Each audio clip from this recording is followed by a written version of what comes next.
وہی پارٹی جس کی جنگ میں نے تمام پارٹیوں کے خلاف لڑی، تمام اداروں کے خلاف لڑی اور انفرادی طور پہ لڑی، اور جب اس وقت لڑی جب کوئی ان کے لڑنے کے لیے موجود نہیں تھا.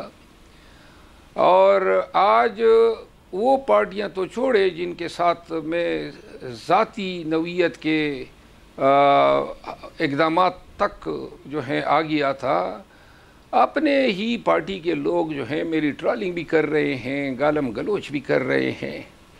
یہ کبھی میں نے سوچا ہی نہیں. آپ نے ایک جگہ بیان دیا کہ یہ لوگ طاقتور ترین لوگ ہیں. اس کے دو آپ نے ایک جگہ بیان دیا انہی لوگوں کے حوالے سے کہ یہ لوگ طاقتور ترین لوگ ہیں. یقیناً ہے. کون ہیں یہ طاقتور ترین لوگ؟ پتہ تو چلے. کیا بانی چیئرمین کو نہیں پتا ان طاقتور ترین لوگوں کے بارے میں؟ اور کون ہیں یہ؟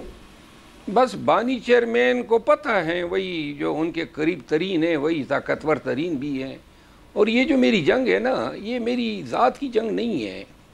میں بنیادی طور پہ پاکستان تحریک انصاف کی تمام قیادت جو ہیں، جتنے بھی لیڈرز ہیں، ان کے دل کی بڑا سب آج کل نکال رہا ہوں. یہ بے توقیری صرف میرے گلے یا میرے نصیب میں نہیں آئی ہے. پوری پی ٹی آئی کی قیادت جو ہیں وہ ذبحالی کا شکار ہیں، ناک تک آئی ہوئی ہے.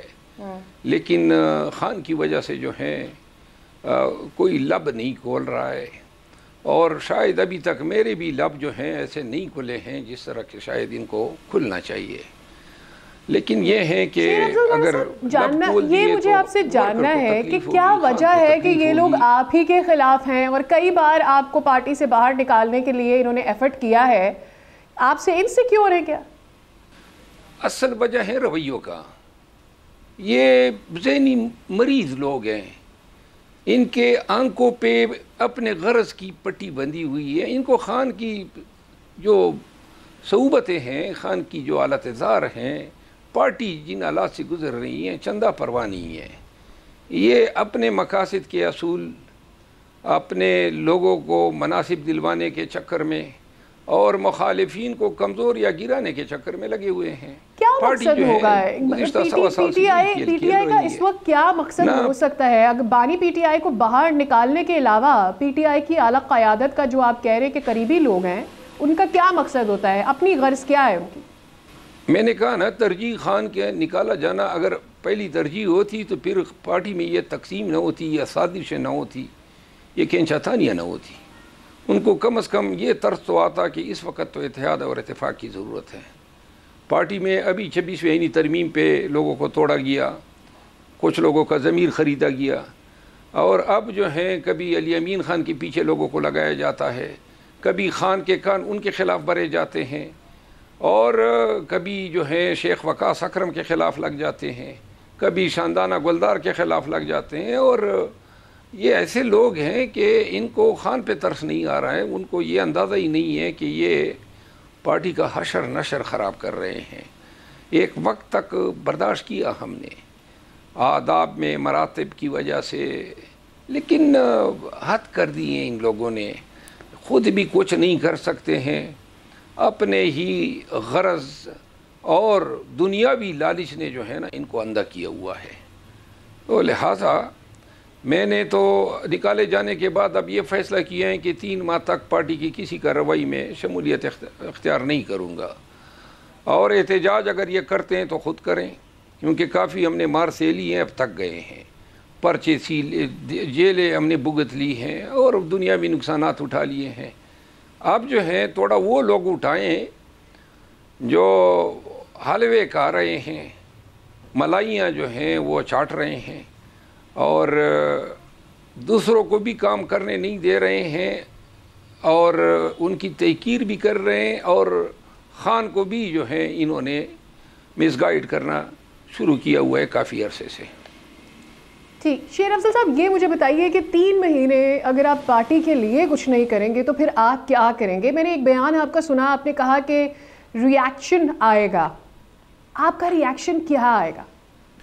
ری ایکشن تو اس صورت میں آئے گا نا اگر یہ گالم گلوچ سے باز نہیں آتے، الزام تراشیوں سے باز نہیں آتے ہیں، تو پھر جو ہے خان تو رہے گا ہمارا لیڈر. لیکن جب ری ایکشن دوں گا تو لازماً نام بھی لوں گا، اور اعمال افعال اور ان کا جو مضمون کردار ہیں اور کرتوت ہیں بلکہ کراتیت ہے وہ سب بیان کروں گا. صحیح.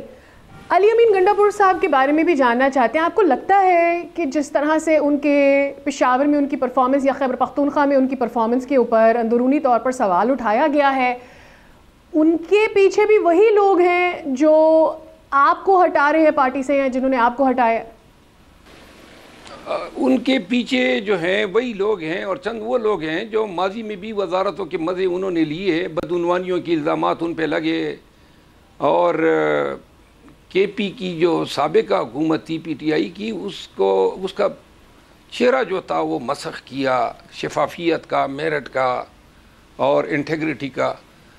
تو وہ لوگ جو ہیں اب وزارتیں لینے کے چکر میں، نان الیکٹڈ لوگ ہیں، وزارتیں لینے کے چکر میں جب علی امین خان نے کہا کہ ان کے خلاف یہ کرپشن کی اتنی انکوائریاں ہوئی، اربوں روپے انہوں نے لوٹے ہیں قومی خزانے سے، تو یہ لوگ جو ہیں اب ڈسیمینیٹ کر رہے ہیں، میڈیا کو بھی فیڈ کر رہے ہیں.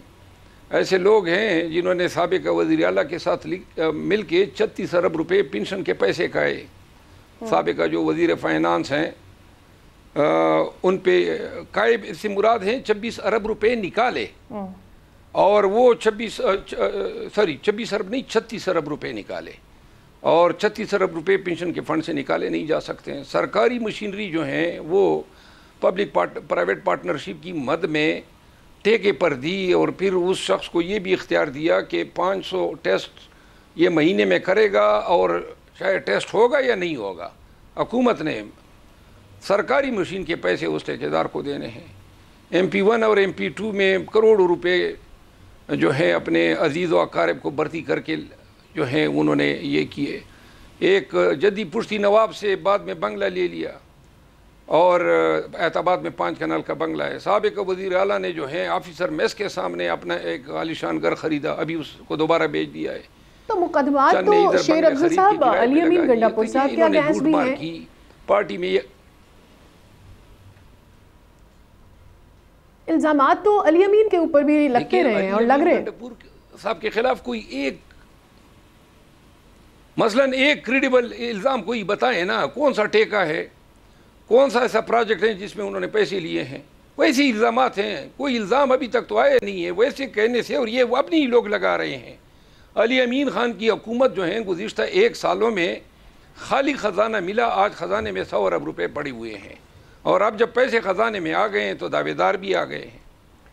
ٹھیک ہے. اچھا شیر افضل صاحب یہ بھی جاننا چاہتے ہیں کہ یہ جو آپ بات کر رہے ہیں کہ جا کے بانی پی ٹی آئی کے کان بھرتے ہیں یا انہیں باتیں کرتے ہیں یا چند ایک اہم رہنماؤں کے خلاف، آپ کے خلاف یا میں بھی علی امین گنڈا پور صاحب کے خلاف ان کو باتیں جا کے بتاتے ہیں، خود اپنی جو بانی پی ٹی آئی کی انڈرسٹینڈنگ ہے ان کو تو بڑا مانا جانا جاتا تھا ان کی انڈرسٹینڈنگ کے حوالے سے، سائیکولوجیکلی چیزوں کو سمجھنے کے حوالے سے، تو پھر اب یہ چیزیں کیوں سامنے آ رہی ہیں؟ آپ کا اپنا انالیسس کیا ہے کہ وہاں جا کے جب خبریں غلط ہوتی ہیں تو پھر وہ کیا کرتے ہیں اس کے بعد؟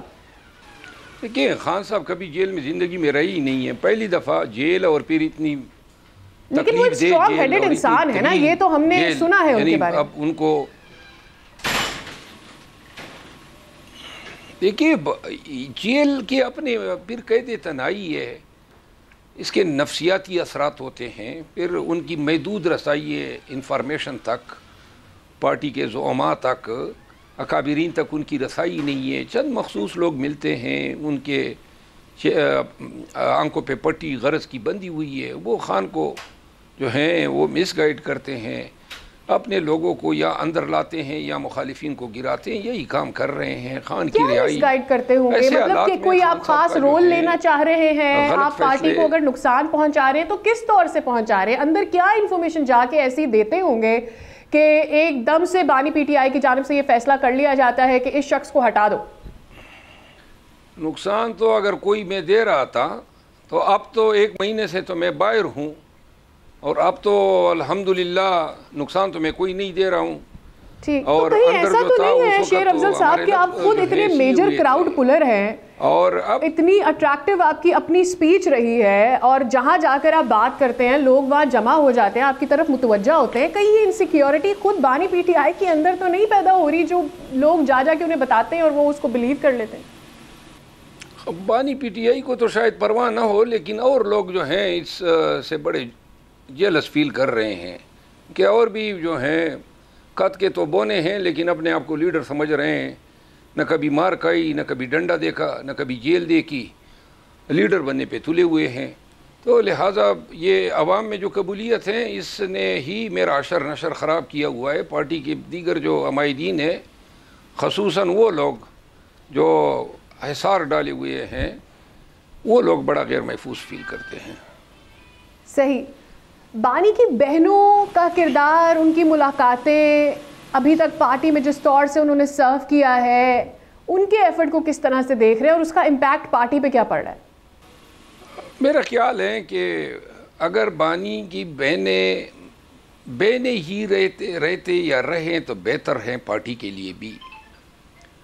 پارٹی کے معاملات میں ان کا عمل دخل کوئی نہیں ہونا چاہیے۔ اور خان نے تو موروثی سیاست کی ایک ایسی داستان یا سبق ہمارے ذہنوں میں کندہ کیا ہوا ہے کہ اب چاہے خان خود بھی چاہیں تو ہم موروثی سیاست کی طرف مائل نہیں ہو سکتے ہیں۔ گفتگو کے سلسلے کو جاری رکھیں گے لیکن اس بریک کے بعد ہمارے ساتھ رہیے گا۔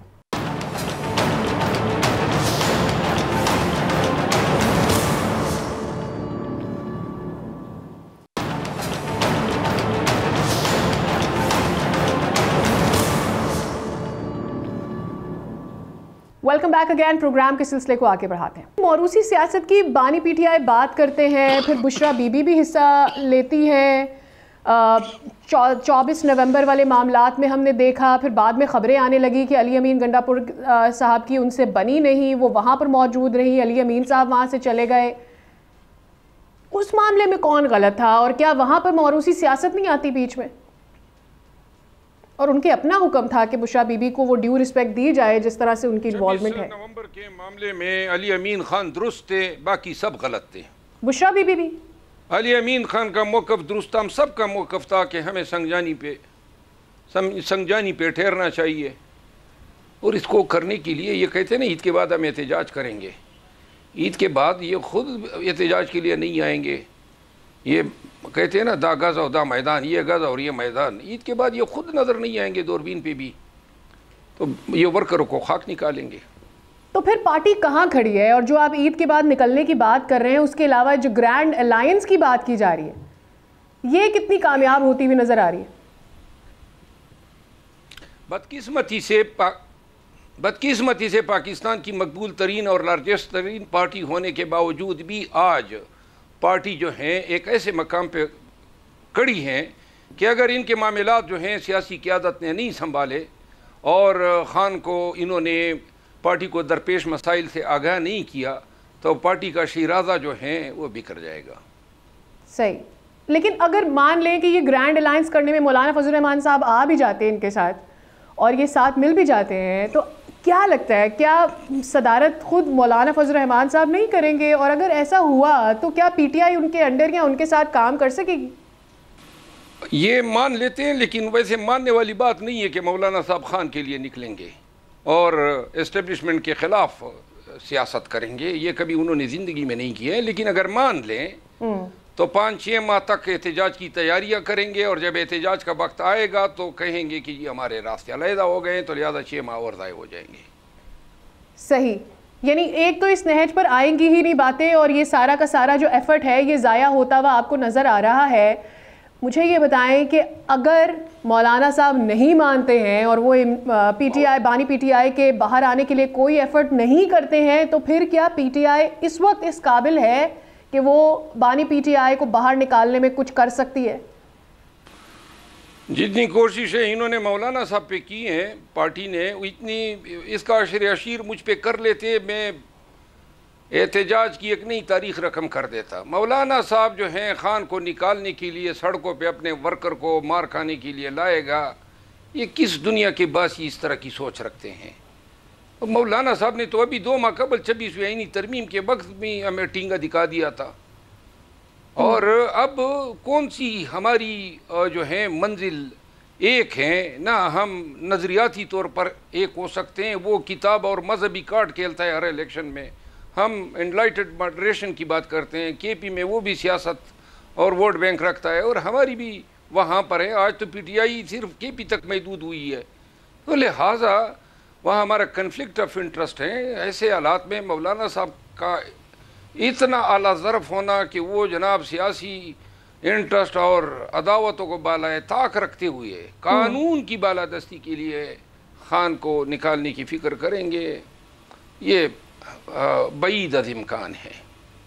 ٹھیک ہے. اچھا، بیرسٹر گوہر اور ان کی قیادت اور ان کے اب تک کے کام، کیا خیال ہے آپ کا اس بارے میں؟ بیرسٹر گوہر ایک ہیرا آدمی ہے، خان کا بڑا لائل ہے اور بہت ہی شریف آدمی ہے. کچھ زیادہ ہی شریف آدمی ہیں جس کی وجہ سے میں سمجھتا ہوں کہ اگر تھوڑا سا میرا مزاج بھی تھوڑا سا ان کے پاس ہوتا تو پارٹی کے معاملات جو ہیں کچھ نارمل ہو جاتے.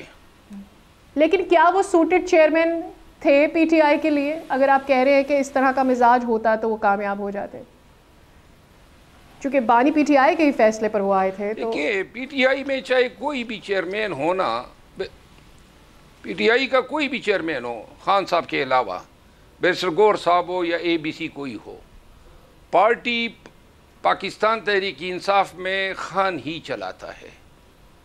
خان کا ہی البتہ تھوڑے مضبوط انداز میں اگر خان کے ساتھ اختلاف کرنے کی جو ہے وہ سخت رکھتا ہو کوئی، تو پھر میرے خیال میں فیصلے ذرا مناسب ہوں گے.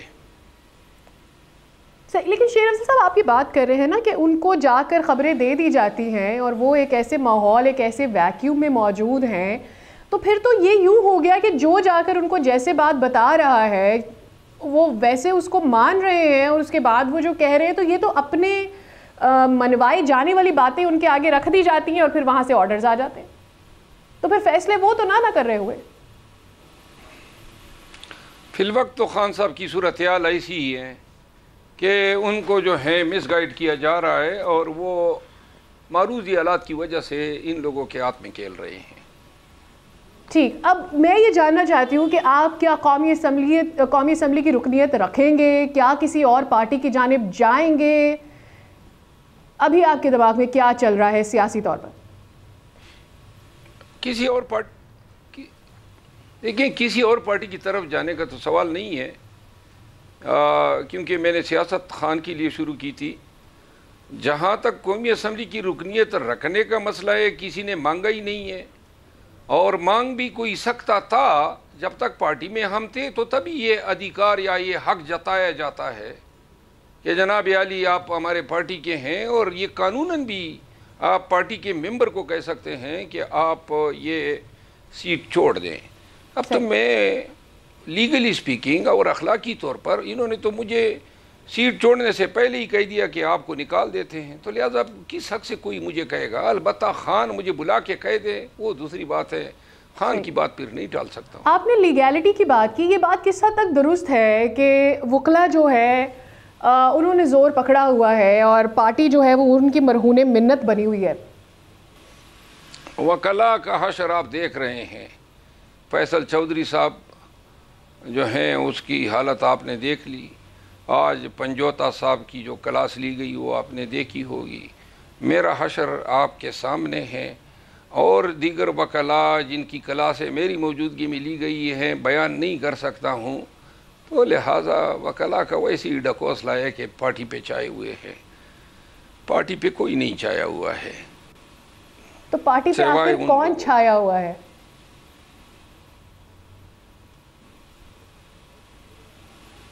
بس آپ سمجھ لیں کہ یاجوج ماجوج چھائے ہوئے ہیں.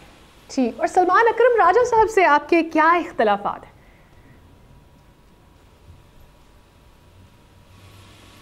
کوئی اختلافات نہیں ہے، زندگی میں کبھی رہی نہیں ہے. بار بار یہ آگ جو نظر آ رہی ہے، اس کے پیچھے کیا ہے؟ یہ دھواں کیوں اٹھ رہا ہے؟ گھوم کر ایک ہی دو نام کیوں سامنے آ جاتے ہیں؟ کیوں کسی گروہ کی بات کی جاتی ہے یا فارورڈ بلاک کی بات کی جاتی ہے؟ سلمان اکبر راجہ صاحب سے میرا کیا اختلاف؟ میرا آپ کو میں عرض کروں، میں حلفاً کہتا ہوں کہ میرا کسی سے کوئی اختلاف ہو ہی نہیں سکتا ہے. میں تو مزاحمت کی سیاست کرتا تھا، پارٹی کے جلسے جلوس کرتا تھا، مار کھاتا تھا، جیلوں میں جاتا تھا. میں نے کسی کا راستہ تو نہیں کاٹا ہے، کسی کا برا ہی نہیں چاہا ہے، کسی کی کبھی شکایت نہیں کی ہے، ماں سوائے ایک دفعہ ایک خاتون کی تھی.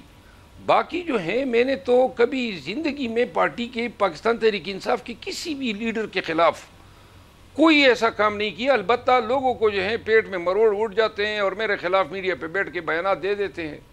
پھر جب میں جواب دے دیتا ہوں تو پھر شور شرابہ کرتے ہیں، ڈسپلن اور ڈسپلن. یہ ڈسپلن اگر اس طرح کا ڈسپلن ہے تو بار بار یہ ڈسپلن میں خراب کرتا رہوں گا. صحیح، چاہے وہ ملکی مفاد کے خلاف ہی کیوں نہ جا رہی ہو بات. چند ایک بیانات آپ کے ایسے ہیں جس سے بعد میں آپ کو ریورٹ بھی ہونا، مجھے اس کو کوٹ کرنے کی ضرورت نہیں.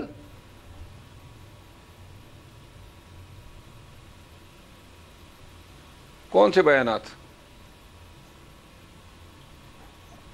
آپ کا سعودی عرب کے بارے میں جو بیان تھا، سوری مجھے آپ کی آواز پہنچی نہیں، آپ کا جو بیان تھا پھر آپ کو بعد میں اس کی وضاحت بھی پیش کرنا پڑی. تو سعودی عرب کے بارے میں میرا بیان تھا تو اس وقت نہ تو میں پی ٹی آئی کا ترجمان تھا نہ میں خان کا ترجمان تھا، اپنی ذاتی حیثیت میں ایک بیان دیا تھا. اب یہ کوئی ایلن مسک کا بیان تھا یا ٹرمپ کا بیان تھا جس کو اتنا جو ہے بڑا چڑھا کے پیش کیا گیا. میں تو مطلب یہ ہے کہ آزاد منش آدمی ہوں، اپنی رائے جو ہے کھل کے اظہار کرتا ہوں. لیکن اور یہی رائے تو محترمہ بشرا بی بی نے بھی دی تھی تھوڑی سی بڑھا کے. تو لہٰذا اگر میرے بیان سے کوئی ملک کی سالمیت پہ آنچ آ گئی تھی تو یہ آنچ تو بعد میں بھی آئی ہے. ٹھیک ہے، بہت شکریہ شیر افضل مروت صاحب، آپ نے ہمارے پروگرام کے لیے وقت. چند اہم سوالات تھے جن کے آپ نے بڑے تحمل کے ساتھ جواب بھی دیے اور ہم اس کے لیے آپ کے شکر گزار بھی ہیں کہ چند تھوڑے سے کڑوے سوال بھی تھے لیکن آپ تحمل سے ان کا جواب ہمارے ساتھ شیئر کرتے رہے. یہاں پہ وقت ہو گیا بریک کا، بریک سے واپس آئیں گے تو پروگرام کے سلسلے کو آگے بڑھائیں گے.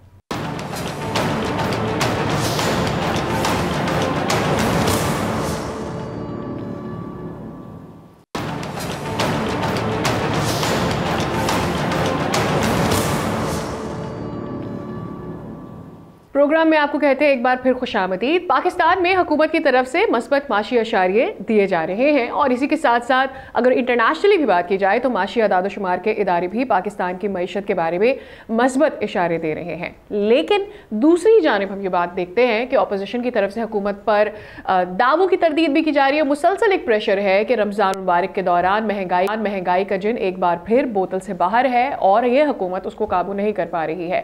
اشیاء خورنوش کی قیمتوں میں اضافہ دیکھنے میں آیا ہے اور ساتھ ہی حکومت کی جانب سے کرپٹو کرنسی کے حوالے سے بھی ہم نے دیکھا ہے کہ باقاعدہ منسٹری کو تشکیل دیے جانے کے لیے اقدامات اٹھائے جا رہے ہیں اور پرائز جو بانڈز ہیں، ڈیجیٹل پرائز بانڈز، اس کو بھی متعارف کرانے کے لیے اس وقت ہم انیشیٹیوز دیکھ رہے ہیں اور میٹنگز بھی ہو رہی ہیں.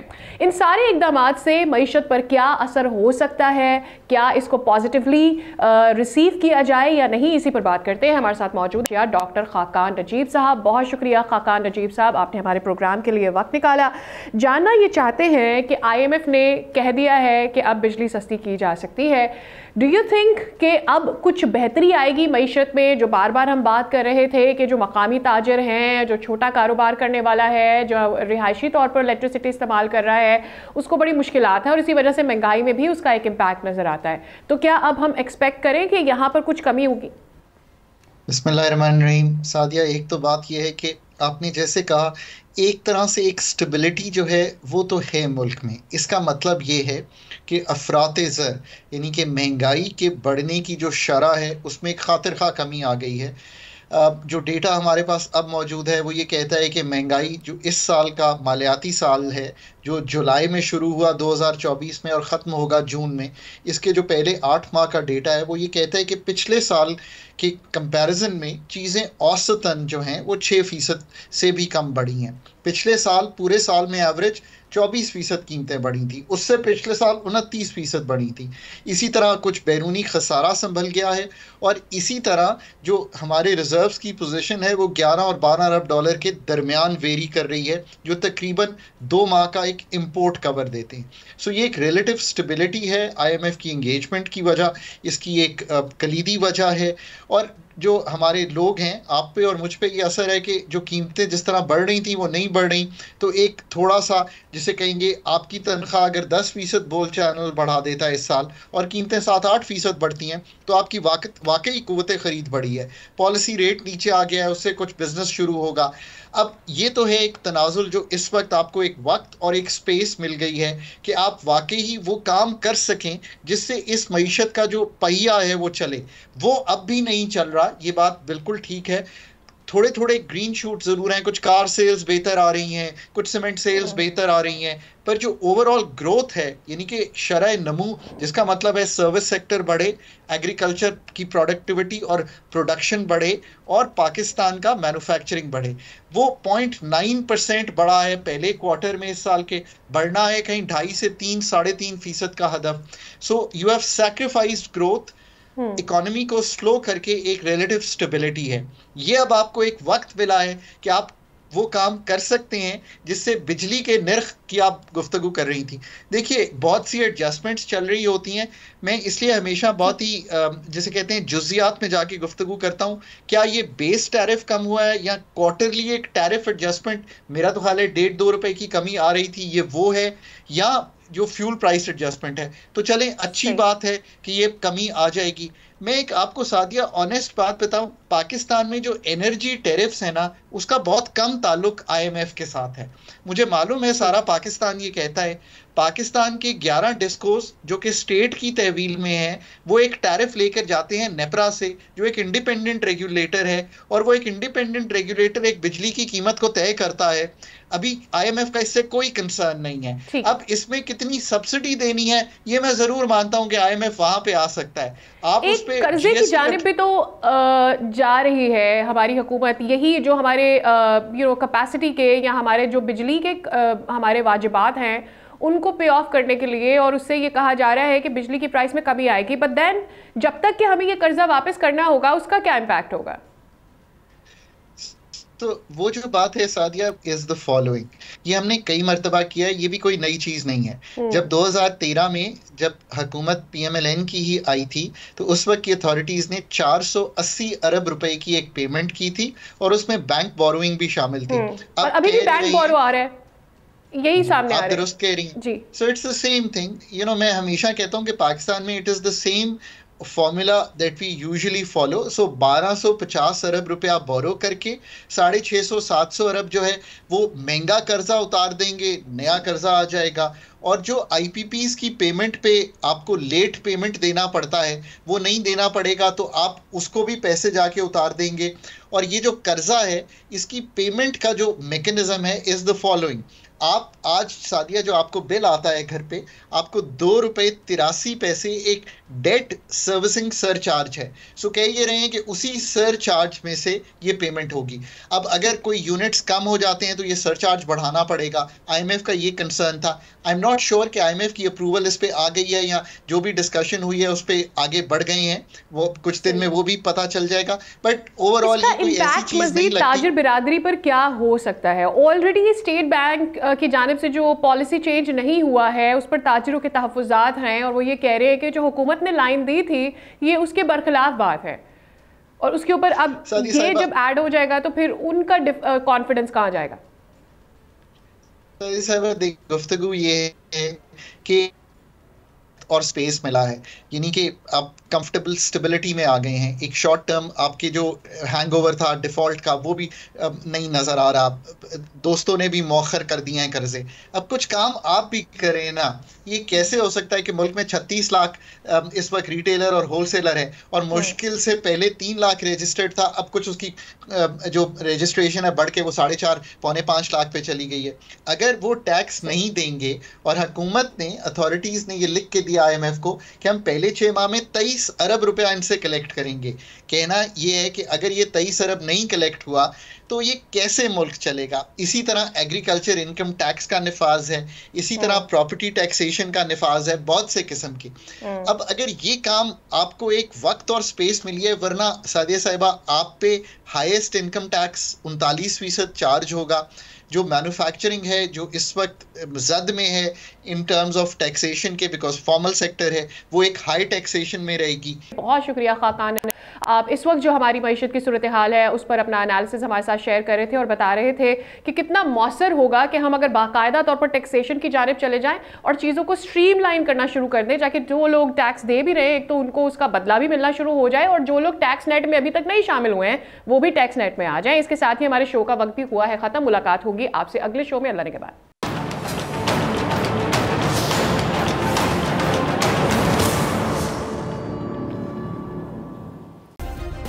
سبسکرائب کریں اور بیل دبائیں تاکہ کوئی خبر رہ نہ جائے.